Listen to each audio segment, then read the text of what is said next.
আমরা জানি ভগবান বিভিন্ন সময় বিভিন্ন রূপ ধারণ করে এই পৃথিবীতে দেখা যান।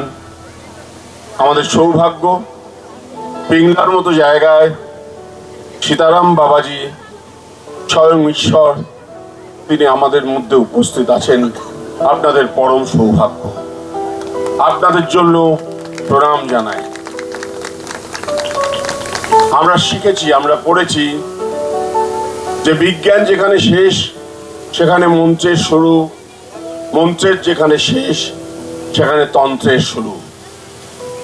সব থেকে উচ্চ মার্গের সাধনা হলো তন্ত্র সাধনা। সেই তন্ত্র সাধনার একজন মহাগুরু তিনি, তার সান্নিধ্য আমাদের বৃদ্ধ করে, আমাদের সমৃদ্ধ করে।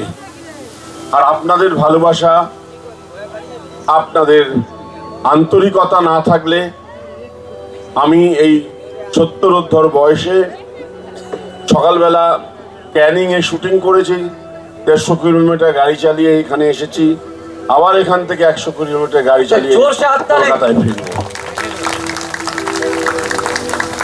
আমার খুব ইচ্ছে সীতারাম বাবাজির করুণা পেলে সেটাই করার ইচ্ছে যে যতদিন বেঁচে থাকবো শেষ মুহূর্ত পর্যন্ত, শেষ নিঃশ্বাস ফেলা পর্যন্ত আমি যেন অভিনয় করে আপনাদের আনন্দ দান করতে পারি।